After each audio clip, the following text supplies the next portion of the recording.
تو بہنام سومرو کے سپاٹ تاثرات میں کوئی کمی واقع نہ ہوئی، بس اس کی آنکھوں کا تاثر بھڑکیلی آگ جیسا ہو گیا تھا، لیکن وہ جب بولا تو لہجہ بالکل ہموار تھا۔ اللہ نے سب کے اعمال کی سزا اور جزا الگ الگ رکھی ہے، سب کو اپنی الگ قبر میں جانا ہے۔ میرے برے کام کی سزا مجھے ملے گی، بالکل اسی طرح آپ کے اچھے کام کی جزا آپ کے حصے میں آئے گی۔ ہم اور آپ ایک دوسرے کے اعمال کے نہیں بلکہ اپنے اعمال کے جواب دہ ہیں۔ ایسے میں کہاں کا انصاف ہوا یہ کہ باپ اور بھائی کے کیے کی سزا بیٹی یا بہن کو ملے؟ اس کے کرارے جواب پر صحافی لاجواب رہ گیا۔ واقعی جب اللہ نے ایک کے اعمال کی سزا دوسرے کو نہیں دی تو ہم کون ہوتے ہیں ایسا کرنے والے؟ اور جہاں تک میرے نکاح کی خبر کا تعلق ہے تو میں نے ابھی تک اپنے نکاح کی تصدیق نہیں کی، لیکن ولیمے کی ڈیٹ کی تصدیق ضرور کرنا چاہوں گا۔ آج سے 2 دن بعد آپ سب کو ولیمے کی دعوت دیتا ہوں میں۔ جگہ منتخب کر کے آپ کو بتا دی جائے گی اور وہیں میں آپ کو پرسنل سوالوں کے جوابات بھی دوں گا۔ ابھی تو فی الحال یہ پروفیشنل بریفنگ تھی۔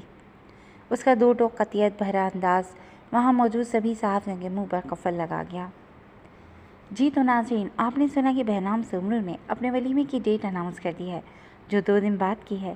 ایسے موقع پر جب ان کے سسر اور سالے پر اتنا ہائی پروفائل کیس چل رہا ہے، سب کی نظریں اسی خبر پر ٹکی ہیں کہ آخر یہ معاملہ کیا ہے۔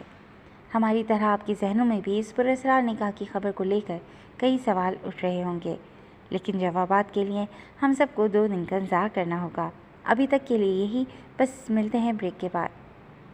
اینکر کا چہرہ ہٹتے ہی اشتہار آنا شروع ہو چکے تھے، لیکن اسے ہوش کہاں تھا۔ اس کے ارد گرد جیسے دھماکے سے ہو رہے تھے، جسم کا ساتھ ذہن بھی مفلوج ہو کر رہ گیا تھا۔ یوں لگ رہا تھا کہ جتنا بھی کھایا پیا ہے وہ ابھی منہ کے رس سے باہر نکل آئے گا۔ خود کو بمشکل گھسیٹتے وہ اماں سرکار کے کمرے سے نکلی، لیکن آہستہ آہستہ اس کے قدموں میں روانی آتی گئی۔ اپنے کمرے میں آنے تک وہ ایک حتمی فیصلہ لے چکی تھی۔ ڈریسنگ روم سے ایک بڑے سائز کا ہینڈ بیگ نکال کر اس نے اپنی تمام ضروری اشیاء اس بیگ میں رکھیں۔ اس کے پاس اس وقت زیادہ کیش موجود نہیں تھا، اسی لیے اس نے اپنا ATM بھی یاد سے اپنے ہینڈ بیگ میں رکھا۔ یہ سب کام کرنے کے بعد وہ تھکن زدہ سی بیڈ پر بیٹھ کر چہرہ ہاتھوں میں چھپائے پھوٹ پھوٹ کر رونے لگی۔ میری آسان زندگی کو کتنا مشکل بنا دیا ہے آپ نے بہنام سومرو۔ روتے بلکتے اس کا دل کر لایا تھا۔ میں آپ کو کبھی معاف نہیں کروں گی۔ درد سہنے کا مزہ آپ کو بھی چکھنا ہوگا۔ جس آگ میں میں جل رہی ہوں نا، اب اس آگ میں آپ کے جلنے کی باری ہے۔ اس کا گلوگی لہجہ خطرناک حد تک سنجیدہ ہوا۔ اپنے بہتے آنسوؤں کو بے دردی سے رگڑتے ہوئے وہ اٹھ کر واش روم کی جانب چل دی تھی۔ کیوں کرتے ہو ایسا؟ اس کے فون ریسیو کرتے ہی وہ بری طرح بھڑکی۔ اب میں نے کیا کر دیا؟ اس نے بھول پن کی انتہائی کر دی۔ کاش تم 5 سالہ بہنام ہوتے اور میرے ہاتھ میں ایک ہینگر ہوتا، تب میں تمہیں اس بات کا جواب دیتی کہ تو تمہیں پتہ لگ جاتا۔ ان کے بھنائے ہوئے لہجے پر اس نے نچلا لب دانتوں تلے دبایا۔ ایمل کو اعتماد میں لیے بغیر اتنا بڑا قدم کیوں اٹھایا بہنام؟ اگر اسے اس خبر کی بھنک بھی پڑی تو جانتے ہو اس کے دل پر کیا گزرے گی؟ پہلے جھٹکے سے بمشکل سنبھلی تھی وہ، اور اب یہ نیا شرچہ چھوڑ دیا ہے تم نے۔ کیوں خود کے دشمن بنے ہو؟ ایسے وقت میں وہ صرف تمہیں غلط سمجھے گی اور کچھ نہیں ہوگا۔ انہوں نے اسے معاملے کی سنگینی سے آگاہ کرنا چاہا۔ اماں سرکار، میں رات انہیں ساری حقیقت بتانے ہی والا تھا، لیکن تھکن ایسی غالب آئی کہ میں ہر شے سے غافل ہو گیا۔ اپنے بالوں میں ہاتھ پھیرتا بول تو وہ سنجیدگی سے رہا تھا، لیکن اس کی آنکھوں کی شوق چمک کوئی دلکش داستان سنا رہی تھی۔ صبح وہ اس کے قریب سے خاموشی سے اٹھایا تھا کہ رات بھر اس کے نزدیک رہ کر اس نے اپنی دل برا کو جگائے رکھا تھا، اسی لیے دل کے ہاتھوں مجبور ہو کر بس اس پر اپنی ذرا سی نظر کرم کرتا اٹھ گیا تھا۔ پریس کلب میں رکھی پریس کانفرنس میں اسے جلد از جلد پہنچنا تھا۔ اس کی حسین مہکتی قربت اس کے ہوش و حواس چھین لیتی تھی، ورنہ وہ یہی سوچ کر گھر آیا تھا کہ اسے ہر بات سچ سچ بتا دے گا۔ آپ پری ناز کے پاس گئی تھیں؟ اچانک کچھ یاد آ جانے پر اس نے پوچھ لیا۔ فکر مت کرو، تم سے زیادہ مجھے اس کا خیال ہے۔ کل ڈاکٹر کے پاس اسے چیک اپ کے لیے بھی میں ہی لے کر گئی تھی۔ میری بہو ہی نہیں، میرے پوتے کی ماں بھی ہے وہ۔ ان کا تسلی بھرا انداز جتاتا ہوا محسوس کرتے وہ دلکشی سے مسکرایا تھا۔ کی نہ روایتی سانسوں والی بات، پہلی اولاد ہو تو بس پوتا ہو۔ اپنی مطلب کی بات پکڑتے وہ انہیں چھیڑنے لگا۔ تم کچھ بھی کہہ لو، میں تمہاری بات کو ایک کان سے سن کر دوسرے سے نکال چکی۔ اور یہ تو بتاؤ کہ تمہاری تو پریس کانفرنس تھی، تو تمہارے ماموں سرکار صبح صبح کہاں غائب ہو گئے؟ انہوں نے اس کی بات کا اصل یہ بغیر سنجیدگی سے پوچھا۔ وہ بیچارے بھی کیا کریں، میرے حصے کے سارے پتھر ان کی جانب رخ کر جاتے ہیں، تو اس مرتبہ انہوں نے منظر سے ہٹنا ہی بہتر سمجھا۔ وہ شرارت بھری سنجیدگی سے کہتا انہیں مسکرانے پر مجبور کر گیا۔ ہاں ہاں کہہ لو مجھے در پردہ ظالم، وہ مصنوعی خفگی جتانے لگی۔ میری مجال، میری توبہ جو میں ایسا غصہ خیال بھی ذہن میں لاؤں۔ وہ جھٹ فرما بردار بنا۔ گھر آؤ اور جلد از جلد تمام حالات سے ایمل کو آگاہ کرو۔ اس مرتبہ وہ مکمل سنجیدہ تھیں۔ مجھے گھر آتے آتے وقت لگ جائے گا، لیکن میں آج ہی تمام حالات و واقعات ایمل کے گوش گزار کر دوں گا۔ جواباً وہ بھی سنجیدہ ہوا۔ میں نہیں چاہتا کہ وہ مزید کسی ذہنی اذیت سے گزریں۔ میں کوشش کرتا ہوں کہ جلد گھر لوٹ آؤں، جب تک آپ اس کا خیال رکھے گا۔ میں نے کچھ دیر پہلے ایمل کو کال کی تھی، لیکن انہوں نے کال ریسیو نہیں کی، شاید سو رہی ہیں۔ آپ اسے اپنے ساتھ ہی رکھیے گا۔ اچانک ہی اس کے دل میں عجیب سے خدشات ابھرنے لگے، تو وہ بے چینی میں گھیرے بول اٹھا۔ جب تک وہ گھر نہ پہنچ جاتا اسے یوں ہی بے قرار رہنا تھا۔ تم بے فکر رہو، میں اس کے ساتھ ہی رہوں گی، بس تم اپنا بہت خیال رکھنا۔ بہنام کے لیے ان کے لہجے میں ممتا کی فکر ہی نہیں، محبت کی چاشنی بھی چھلکی۔ وہ جانتی تھیں کہ وہ بہت خطرناک کاموں میں ملوث رہتا ہے، اس کے کئی دشمن بھی تھے، اسی لیے وہ اس کی فکر میں مبتلا رہتی تھیں۔ اللہ نے انہیں ایک ہی بیٹا دیا تھا، اور وہ بھی اپنی جان کو خطروں کی نظر کیے رکھتا تھا۔ وہ بہنام سے بات کر کے واپس کمرے میں داخل ہوئیں تو چونک گئیں۔ میں کمرے سے والیوم بند کر کے نکلی تھی۔ وہ LCD پر چلتا ریپیٹ ٹیلی کاسٹ ٹاک شو دیکھتی پرسوچ سی بڑبڑا کر رہ گئیں۔ یار مطلب تو یہ سب کیسے کر لیتا ہے؟ اتنی ٹینس سچویشن میں ایسے کارنامے صرف اور صرف دی گریٹ وڈیرا بہرام سومرو ہی انجام دے سکتا ہے۔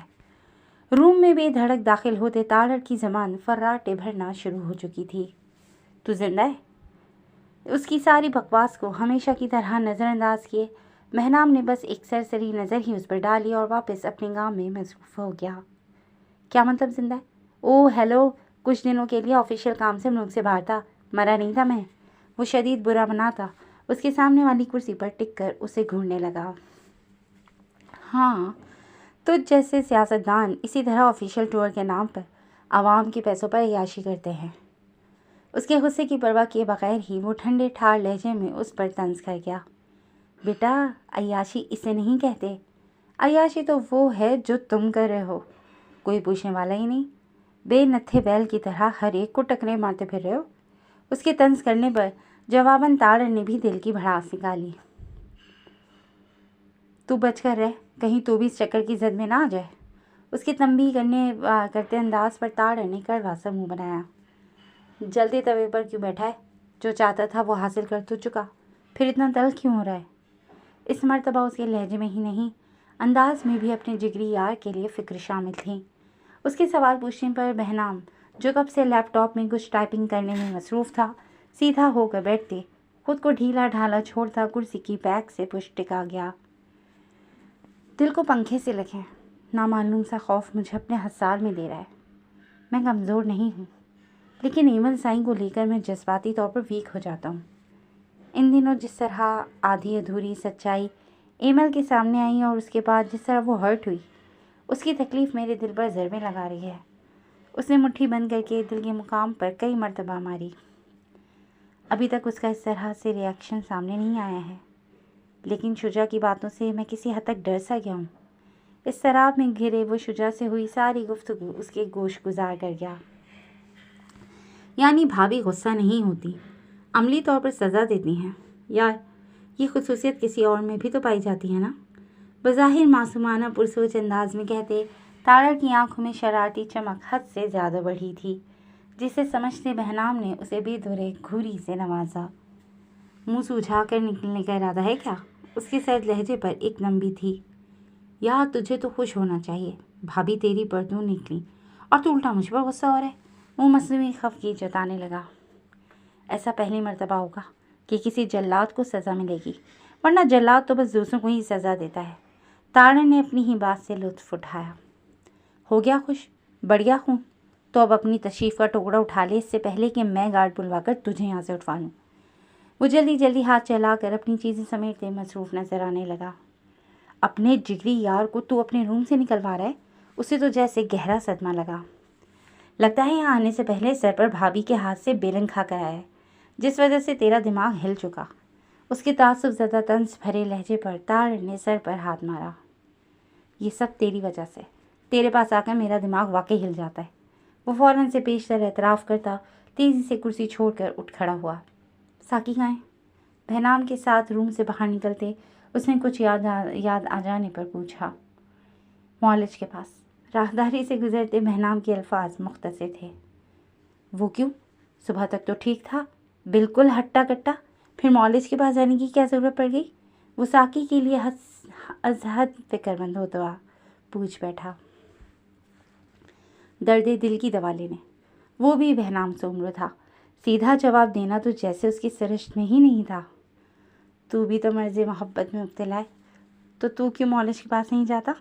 اس کی بات کا مفہوم سمجھتے اس نے آگے بڑھ کر لفٹ کا بٹن پریس کیا اور شرارت سے اسے چھیڑنے لگا۔ رات میری ڈوز ہیوی ہو گئی تھی۔ اس کا لہجہ جس قدر سنجیدہ تھا، جملے اتنے ہی بے باک معنی خیزی لیے ہوئے تھے۔ بہت ہی بے غیرت ہے تو۔ لفٹ کا ڈور اوپن ہوا تو وہ دونوں اندر داخل ہوئے۔ تارڑ خفت زدہ سا کہہ گیا، بے شرم بھی۔ ایک آنکھ دباتے وہ کمینگی سے گویا ہوا تو تارڑ اسے دیکھ کر رہ گیا۔ رو رو کر کیوں خود کو ہلکان کر رہی ہو؟ جس طرح کے کام میں وہ دونوں ملوث رہے اس کا انجام یہی تو ہونا تھا۔ یہ سب تمہارے لیے غیر متوقع تو نہیں تھا نا؟ تم ہر چیز سے باخبر تھیں۔ وہ خود سے لگ کر روتی پریناز کی پشت دھیرے دھیرے سہلاتے دھیمے پیار بھرے لہجے میں اسے سمجھا رہا تھا۔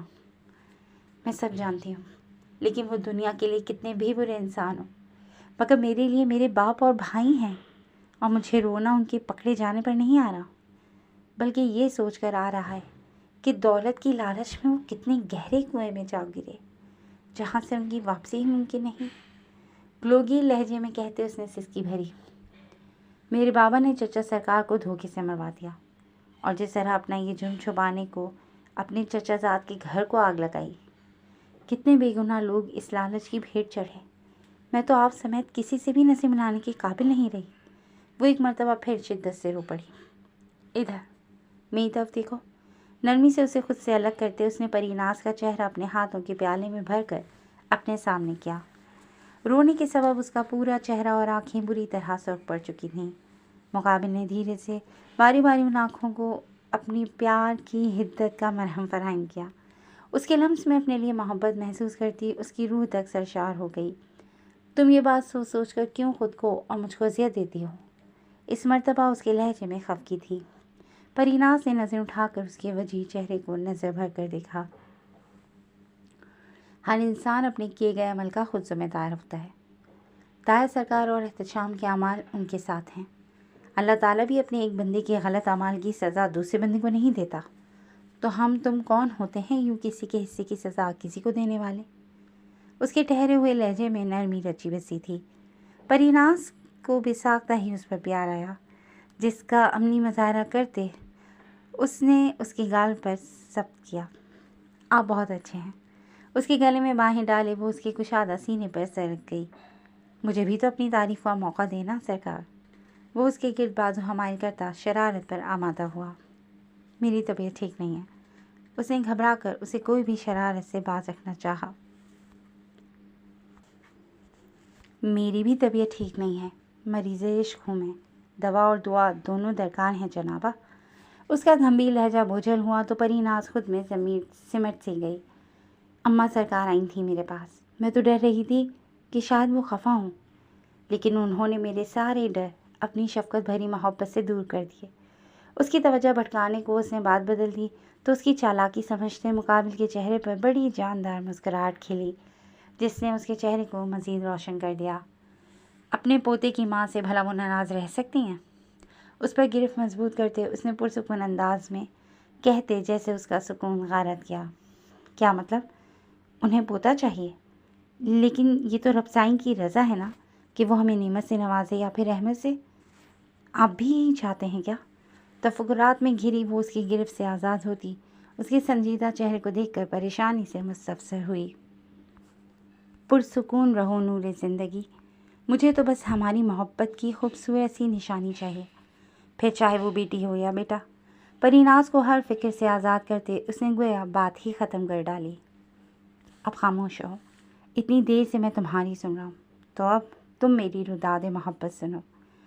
اس کے لبوں پر شہادت کی انگلی رکھ کر اسے کچھ بھی کہنے کا موقع دیے بغیر وہ سرگوشی اس کی سماعت کی نظر کرتا دھیرے سے اپنی محبت کی دسترس میں قید کر گیا۔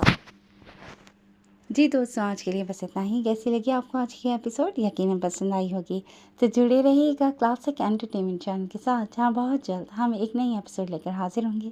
چل دین ٹیک کیئر اینڈ اللہ حافظ۔